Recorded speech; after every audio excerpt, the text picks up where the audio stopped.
Hi guys, I'm Ben from Adaptalux and welcome back to the monthly macro photography competition where every month we set you guys a brand new theme and you can enter some of your own macro photography for a chance to win some cool prizes. First of all, let's take a look at how you can enter this month's competition, and then we're going to jump over to the computer and have a look at some of the entries and pick a winner from last month. The theme for August is going to be stationery, so we want to see lots of colourful, creative, interesting macro photos using pens, pencils, paper, and maybe some colouring crayons. So there's a lot of scope to get really creative and maybe a little bit abstract with your macro photos. To enter your photos, all you need to do is head over to the Adaptalux community group on Facebook. I'll link to that down in the description to the video, or you can just search for Adaptalux on Facebook. At the top of the community group, there is a featured post talking about this month's theme, and you just need to enter your photos as a comment on that post. Now, of course, with a new month, we need some brand new prizes. So the first prize winner for this month is going to be getting one of our flexible macro subject holders, which are really handy if you're doing some nice desktop macro work. The runner-up is going to be getting an Adaptalux branded baseball cap, a nice little token to say that you've won our competition. So that's this month's competition all sorted out. Do remember that theme of stationery and the link down in the description to go and enter for yourself. But for now, we need to jump over to the computer and take a look at July's entries and pick a winner. So here we are on the Adaptalux Macro Photography Community Group on Facebook. Once again, that link is down in the description for this month's challenge. But last month we have the theme of homegrown, so we're expecting lots of plants, vegetables, flowers and things like that. And that's exactly what we've got. Lots and lots of colourful and varied entries that all fit under that theme of homegrown. Some fit better than others, and we don't have time to go through every single entry. So we are going to pick some notable entries and then of course a runner-up, a winner and a community favourite. So let's kick off with our first notable entry from Gordon, who's submitted this lovely crocus flower with some backlighting taken this year in spring, and it's really showing the attention to that lighting here. Gordon has made an effort to make this a little bit more interesting than your average flower photograph, seemingly lighting this flower actually from within, and you can see that there's a little bit of that light spilling onto the flowers behind as well, which highlights all of this purple throughout, and then just gets rid of any of that messy background out in the soft focus. We're looking straight here through two petals at the front and into that well-lit center of the flower, really drawing the eye to that pinpointed yellow in the middle of the photograph. So this is a really interesting and really eye-catching photograph. Thank you very much for your entry, Gordon. Next up, we've got Sylvia, who's taken the flower of the Acer tree. And I just think that this photograph is really nicely composed. Once again, we've avoided a busy background, which can be hard to do when you're shooting in your garden and there's lots of other plants and leaves and things going on behind the one that you want to capture.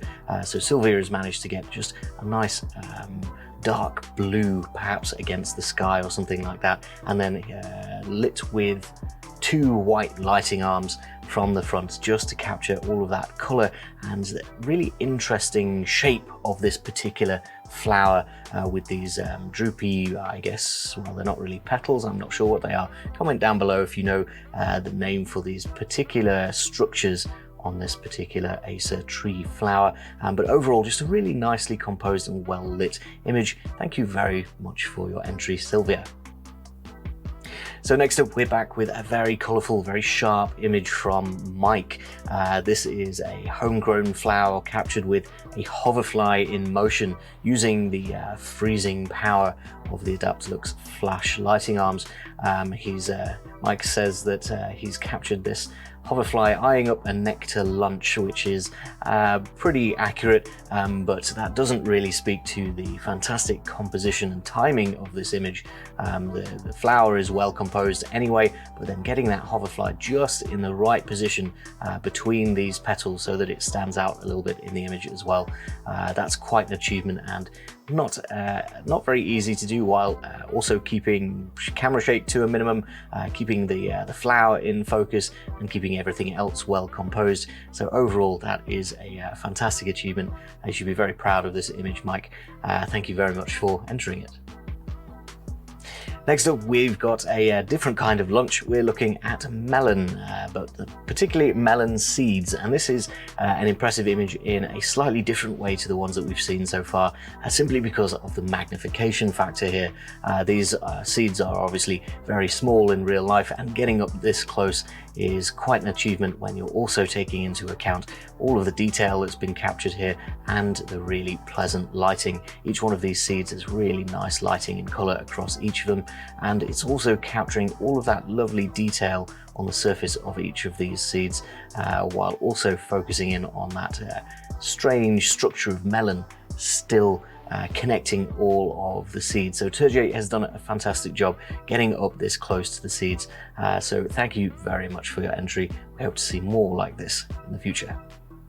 So next up, we've got Frank's cherry. This is cherry lost on a tree, Frank says, and it is, well, it's a little beyond ripe, I think, but I particularly like this image for that contrast between the red of the cherry and this sort of black rotten part. It's not very appetizing, but it is very visually interesting. So I don't know whether Frank has taken this off the tree to photograph, because we have this very controlled background with just a slight highlight behind the cherry.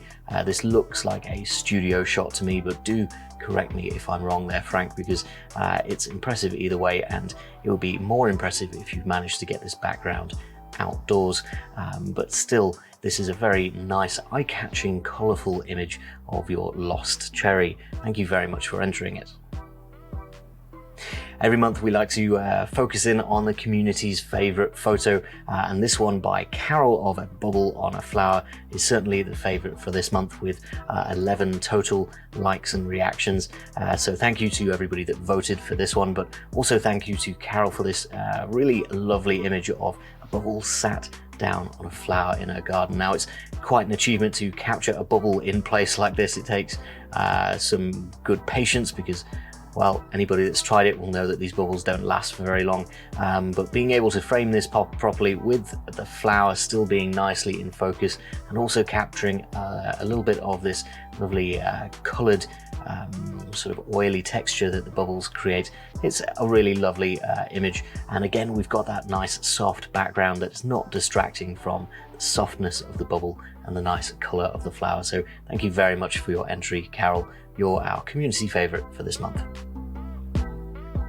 For our runner-up winner this month, we've got Aaron's photograph here, which is a little bit of a departure from what we've seen so far. Lots of photos of, well, quite literally homegrown things from the garden, but Aaron has interpreted that theme just a little bit differently. This is Aaron's 4-year-old daughter's eye, and it's a really lovely image with that very, very vivid blue of the iris coming through here, but also keeping a lot of that extra interest with the reflections from the light passing through her eyelashes here.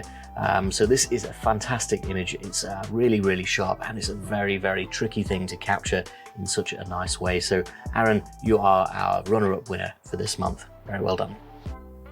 The winning entry for this month has to be David's milkweed flower. This is a very impressive image, which I'll explain a little bit more about in just a moment.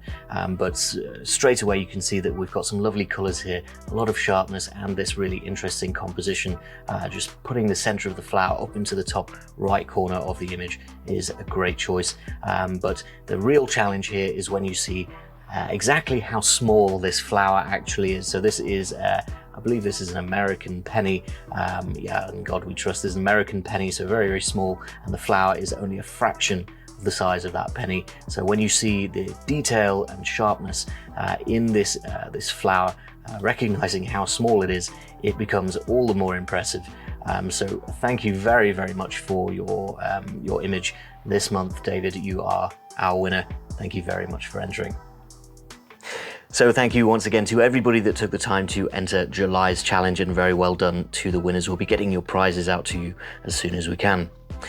Do remember that we have that brand new theme of stationery for August's challenge. If you need a few little ideas and inspiration of what to shoot, I will link to a couple of videos just here that might give you some ideas. All that's left for you guys to do is hit the subscribe button so that you're here in a month's time for another video just like this one where we announce the winners. For now, that is all that I've got time for. Thank you very much for watching, and I'll see you next time.